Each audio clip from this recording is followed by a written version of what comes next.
Oke, Assalamualaikum warahmatullahi wabarakatuh. Saudara sekalian, untuk praktikum JMP, jadi pertemuan 2 dan 3 nanti ini jadi satu ya.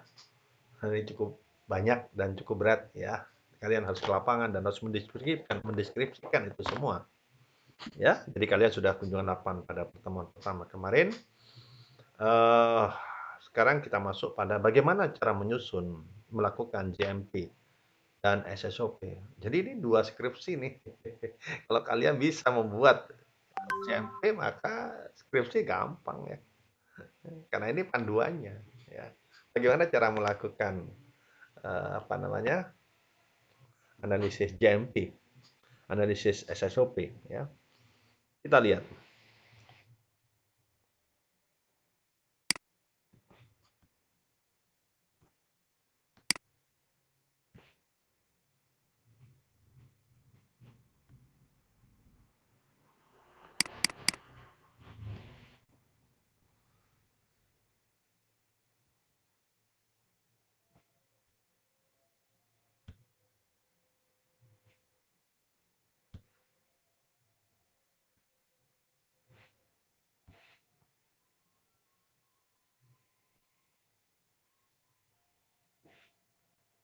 Ya.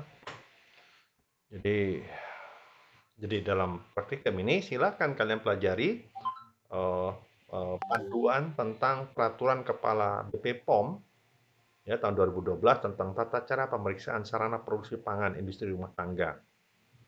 Ya, dia akan membahas tentang apa itu JMP. Nah, kita lihat nih sekarang.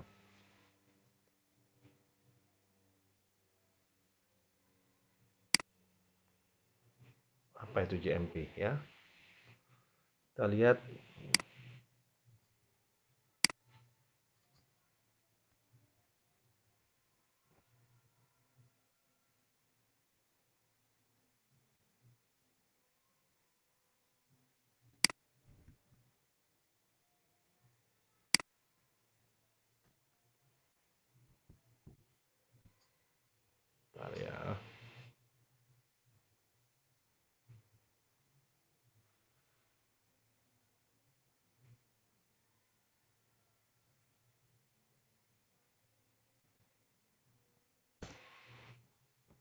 Nah, ini ya.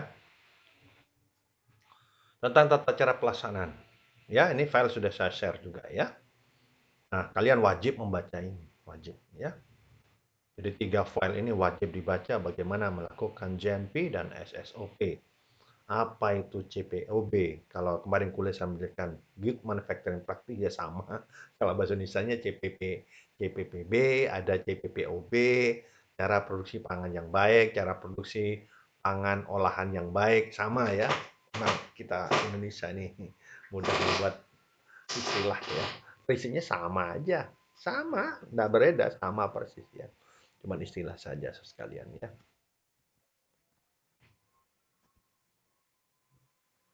Baik sekali ya. Di sini jelaskan apa itu CPPB ya, cara produksi pangan yang baik ya. Pada prinsipnya bahwa di dalam eh, apa namanya eh, pengolahan pangan itu bagaimana produksi yang dihasilkan itu adalah aman bagi konsumen dan tentunya kalau aman bagi konsumen menguntungkan bagi produsen begitu ya. Ya, ya ruang lingkupnya sama persis dengan apa namanya kita berbicara SSOP sama persis ya tentang lokasi, bangunan, peralatan dan sebagainya ya. Ya, jadi sini sudah dijelaskan secara detail bagaimana cara mengaudit JMP ini ya. Jadi nanti kita akan tahu di mana bentuk-bentuk ketidaksesuaian ya. Ada bentuk ketidaksesuaian minor, ada bentuk ketidaksesuaian mayor, ada ketidaksesuaian serius, ada ketidaksesuaian kritis ya. Ya, jadi di sini kalau ada penyimpangan dalam proses produksi, saudara sekalian diminta untuk nyentangi ya sesuai dengan kemampuan kalian. Jadi kalian nanti membuat kuesioner sesuai dengan peta ini ya. Ikuti petunjuk ini. Jadi kalian tidak perlu membuat, hanya mengcopy saja. Cuma di situ nanti diberi identitas, nama, lokasi dan sebagainya, kapan dilakukan gitu ya. Kemudian tabel-tabel di dalam kuesioner sama persis, kita tidak membuat aturan baru. Kenapa demikian? Kalau kalian buat lain, maka tentu beda nanti. Ya. Nah, ini kuesioner ini digunakan oleh dinas teknis terkait di dalam menerbitkan, misalkan seorang UKM mengajukan JMP misalkan, maka nanti dinas teknis umpamanya dinas kesehatan maka menggunakan kuesioner itu gitu. Kalau kalian buat kuesioner lain tentu akan berbeda hasilnya. Ya. Oke. Jadi kalau ada ketidaksesuaian di lapangan, jadi menurut pengamatan, ya, apakah minor, mayor, serius, atau kalau kritis sudah berbahaya, begitu ya. Oke. Nah, silahkan data-data umum dan sebagainya silahkan dibuat di sini, ikuti petunjuk di sini. Ya. Baru kalian buat kuesionernya, ya. Nah, di dalam kuesioner ini nanti ada ketidaksesuaian minor, ketidaksesuaian mayor, serius, dan kritis. Jadi kalau ada di kolom 4 kolom terakhir ya ini ya. Jadi ya ada 18 itu kriteria yang dipakai, lokasi, bangunan dan sebagainya. Misalkan lokasi IKTP kotor dan berdebu. Oh tidak, misalkan gitu ya. Lokasi RTP tidak terawat. Oh serius. Silakan, memang kotor ya. Tinggal nyentangi saja gitu ya. Gitu aja ya. Kemudian nanti baru berapa jumlah nanti ketahuan berapa jumlah kalau di total dari semua pertanyaan itu akan ketahuan berapa jumlah yang penyimpangan minor, mayor, kritis atau serius ya. Ya. Oke. Oke ya. Di sini sudah ada semua ya. Daftar pertanyaannya ini sudah ada semua ya. Jadi kita tidak perlu membuat sekalian. Anda tinggal copy saja. Kemudian ya. Jadi daftar pertanyaan jangan diutak-atik gitu kan. Berapa jumlah yang kritis, berapa jumlah serius, mayor, ya. Jadi nanti ketahuan sekalian kalau jadi apa namanya? Level-level apa namanya? IRT-nya apa namanya? Status IRT-nya sudah kelihatan sekalian. Jadi misalkan eh, kapan dilakukan frekuensi audit internal ini? Ya, jumlah penyimpangannya berapa? Ini sudah ada ya. Ya, ya.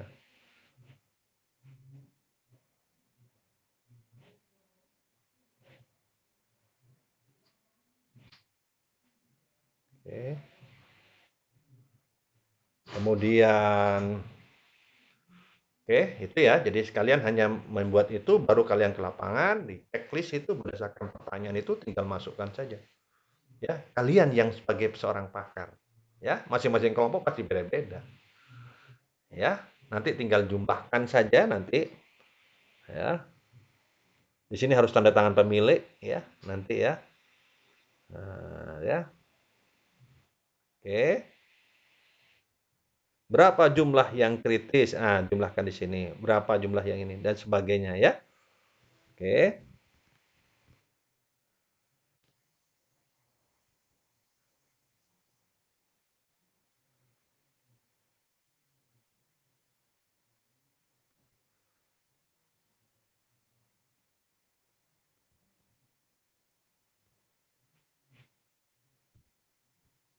Oke ya.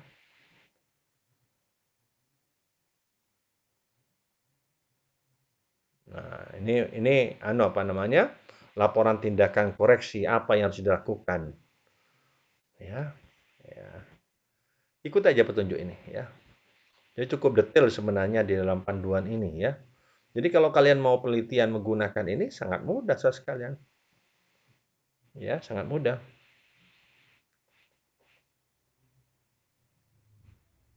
Ya.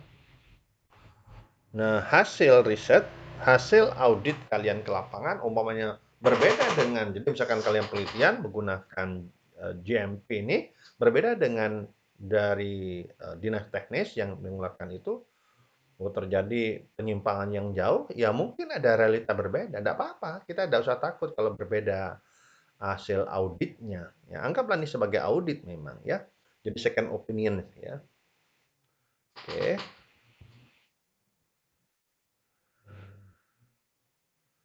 Oke.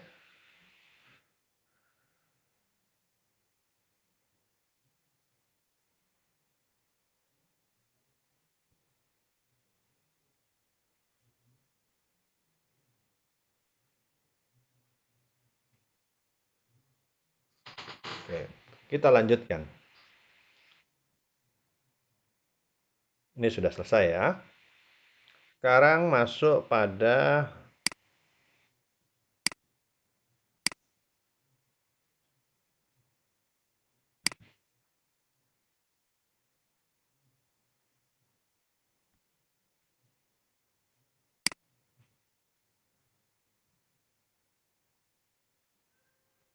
bentar ya.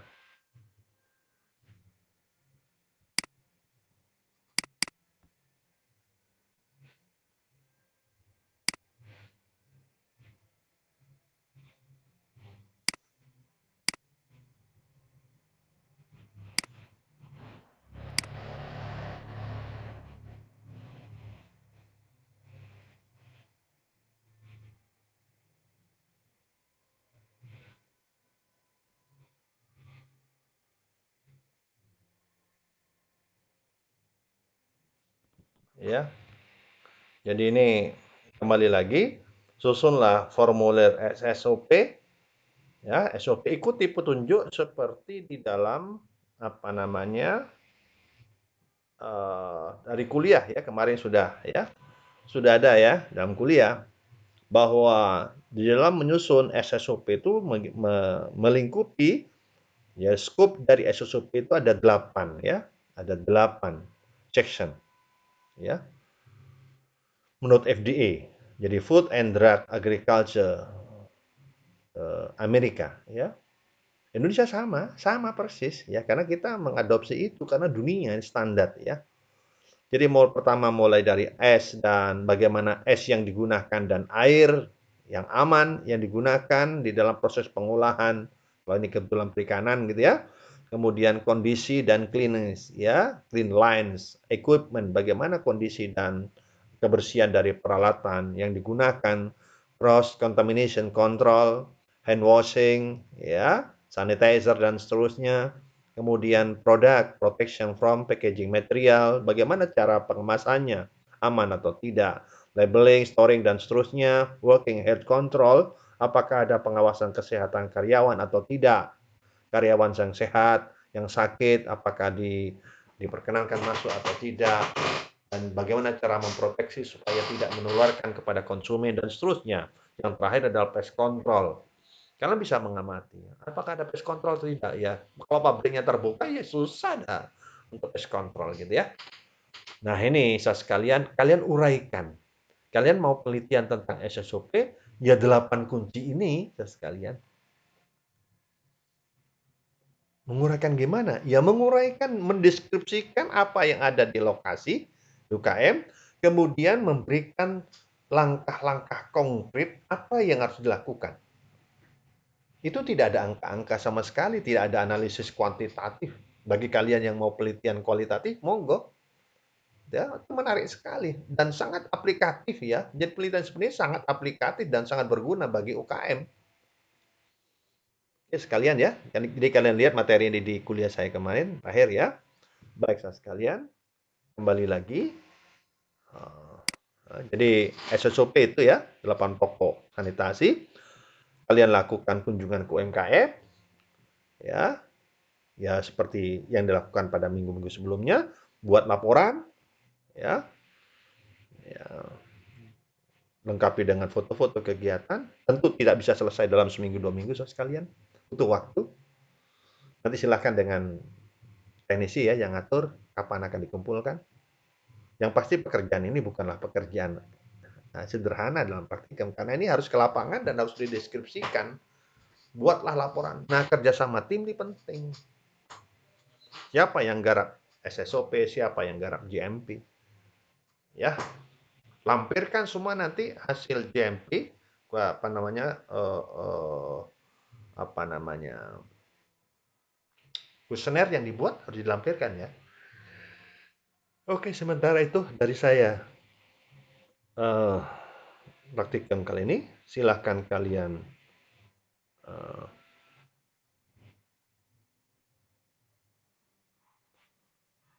lanjutkan ya. Tadi, assalamualaikum warahmatullahi wabarakatuh.